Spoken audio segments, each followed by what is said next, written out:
दोस्तों नमस्कार, मैं प्रमोद गुलाटी एक बार फिर स्वागत करता हूं आपका अपने YouTube चैनल पे।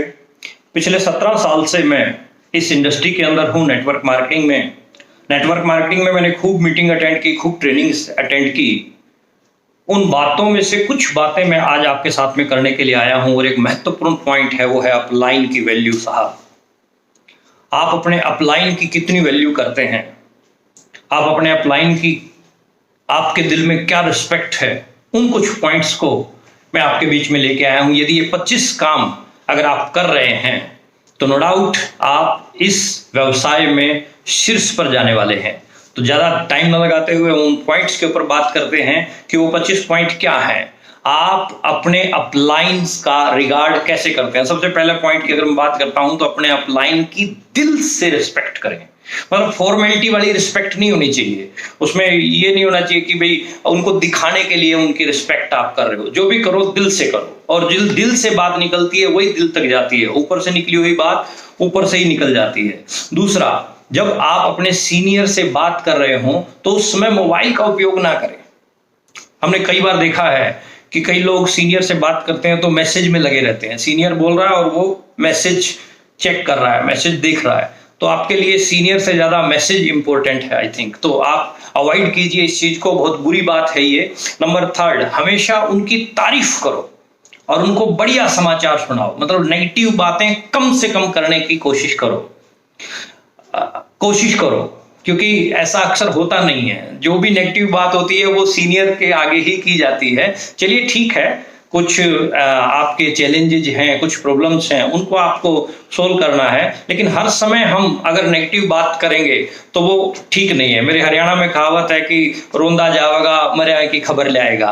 तो अपने को मतलब ऐसी छवि आपकी नहीं बननी चाहिए सीनियर के मन में कि ये आया है तो कुछ ना कुछ नेगेटिव ही बोलेगा। मतलब आप बोलें तो आप पॉजिटिव बोलें और सीनियर की तारीफ में कुछ ना कुछ शब्द जो है जरूर। उनके नाम के साथ जी या सर लगाकर बात करें।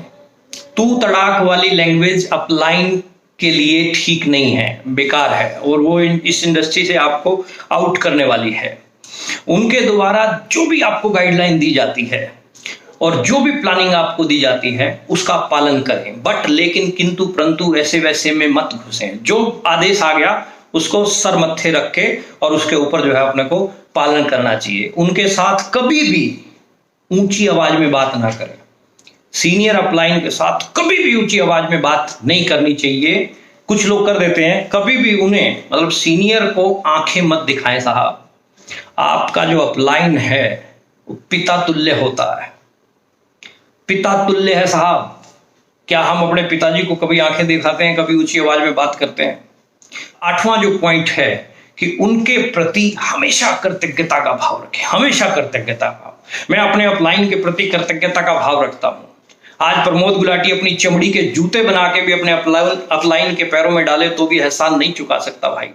तो आप कृतज्ञता का भाव रखें। और 9वां पॉइंट जो मैं आपके बीच में बोलने जा रहा हूं, उस पॉइंट को थोड़ा ध्यान से सुनिएगा साहब, कि उनकी बुराई कभी भी ना करें और ना ही किसी दूसरे के आगे अपने अपलाइन की बुराई करें। कई लोग फोन पे लगे रहते हैं, मेरा अपलाइन ये वो, उससे कुछ निकलने वाला नहीं है। वो बातें आपको अंदर ही अंदर खत्म कर देंगी। उससे आप बड़े लेवल पर मत नहीं जाओगे। नंबर 10, अपने सीनियर की मिस्टेक पर कभी भी ना हंसे और उनका मजाक ना बनाएं। मिस्टेक हो जाती है, वो भी इंसान है, कोई देवता तो है नहीं।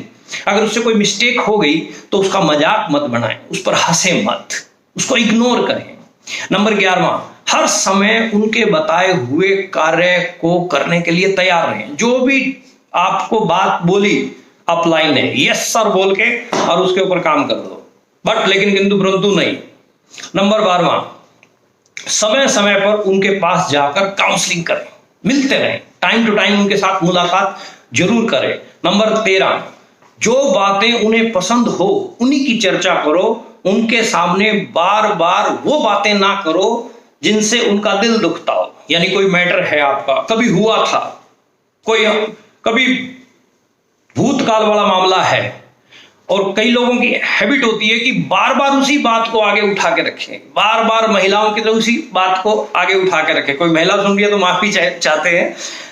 बार बार एक ही बात को रिपीट मत कीजिए।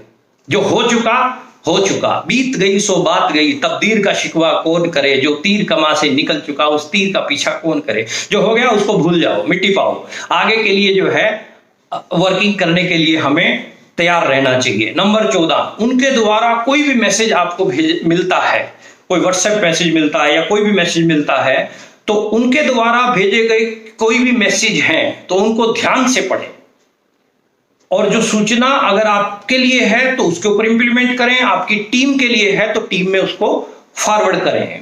नंबर 15, उनके द्वारा दिए गए जो भी कार्य हैं उनको दिल से करो साहब, फॉर्मेलिटी से नहीं। मैं पहले भी बोला, दिल से किए हुए काम के परिणाम अच्छे निकलते हैं। नंबर 16, उनके द्वारा दिए गए कार्य को तुरंत करने पर लग जाएं और उसमें बिल्कुल भी देरी ना करें, उसमें देरी नहीं करनी अपने को। जो भी काम आपको सीनियर द्वारा मिला है उसको करने में तुरंत लग जाएं। नंबर 17, सीनियर द्वारा दिए गए कार्य की रिपोर्ट भी करनी है अपने को। ये नहीं है कि सीनियर ने कार्य दिया उसके बाद वो खुद ही फोन करके बोलता हाँ भी कराया कि नहीं कराया, तो हम हाँ जी कर लिया था, मैं आपको बताना भूल गया। नहीं, जो आपने कर लिया उसकी रिपोर्टिंग भी जो है आप कीजिए। नंबर 18 साहब, उनकी कमियों की तरफ ध्यान मत दीजिए। कुछ लोगों की हैबिट होती है कि वो हमेशा कमियां जांचने पे रहते हैं, तो आप कमियों की तरफ ना जाके नंबर 19 उनकी खूबियों की तरफ ध्यान दें। अपने सीनियर की जो भी आपको खूबियां लगती हैं उनको लें, उसके ऊपर आप वर्क करें, उनको अपने अंदर भी ढालें और अपनी टीम के अंदर भी जो है उसको ट्रांसफर करें। नंबर 20, जब भी मिले उत्साह से मिले, जब भी मिले एक्साइटमेंट से मिले, जब भी मिले उत्साह पूर्वक मिले।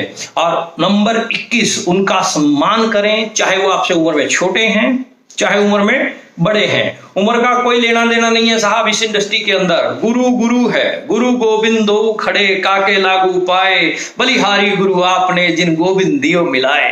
तो गुरु का दर्जा इस इंडस्ट्री में अपलाइन को दिया जाता है साहब, तो उसमें उम्र नहीं देखी जाती कि उम्र में छोटे हैं या उम्र में बड़े हैं। हो सकता है कि आपके सीनियर आपसे उम्र में छोटे हों, आप उम्र पे मत जाइए साहब। हो सकता है कि आपके सीनियर आपसे उम्र में छोटे हों लेकिन नॉलेज में आपसे बड़े हैं, ज्ञान में आपसे बड़े हैं, तजर्बे में आपसे बड़े हैं। तो आप नॉलेज, ज्ञान, तजर्बों को देखो साहब, एज को मत देखो। नंबर 22, उनके साथ फोन पर बात करते समय खुद कम बोलें और उनको ज्यादा सुनें। मेरे सीनियर का फोन आए और मैं खुद ही अपनी राम कहानी गाता रहूं, मैंने ये कर दिया, मैंने वो कर दिया, मैं कमाल कर दिया, मैं धमाल कर दिया, मैं ये कर दूं, कुछ नहीं है फायदा साहब। जब सीनियर का फोन आता है तो आपका काम सुनने का ज्यादा है। अगर कोई सवाल वो पूछते हैं तो उसका जवाब दीजिए, बोलिए, लेकिन बिना परमिशन के आप चढ़ जाओ, बोलते जाओ बोलते जाओ बोलते जाओ, उसका कोई फायदा नहीं है साहब। और नंबर 23, टीम में कभी भी उनके बारे में नेगेटिव बात मत करो। जिस दिन आपने ये काम करना शुरू कर दिया आपकी प्रोग्रेस रुक जाएगी साहब। आप टीम में सीनियर के बारे में नेगेटिव बात करके कुछ नहीं हासिल कर सकते। आप पॉजिटिव बातें करो, सीनियर के बारे में अच्छी बातें करो। नंबर 24, सीनियर के साथ हमेशा डिसिप्लिन में रहें। एक लक्ष्मण रेखा है इस इंडस्ट्री में, उस लक्ष्मण रेखा को पार मत करो साहब। डिसिप्लिन में रहो। आपके सीनियर अपलाइन में और आप में एक गैप है, उस गैप को, एक परत है, एक दीवार है, उस दीवार को बना रहने दें साहब। कई बार अगर इकट्ठे बैठे हैं और कुछ इस प्रकार की बातचीत होती है तो अपने आप को हटा लो वहां से। डिसिप्लिन में रहो, लक्ष्मण रेखा में रहो। और नंबर 25, अपने अपलाइन के चहेते बनो साहब, अच्छे फॉलोवर बनो। ये कुछ बातें थी जो मैंने आपके साथ में डिस्कस की। आप इनके ऊपर इंप्लीमेंट करेंगे तो नो डाउट आप एक अच्छे और सच्चे RCM या किसी भी नेटवर्क मार्केटिंग में हैं तो आप वहां उस फील्ड के टॉप लेवल पर जाएंगे। दुनिया को कोई ताकत आपको नहीं रोक सकती। खूब अनेक शुभकामनाएं हमारे तरफ से। परमात्मा आपको खुश रखे। नमस्कार।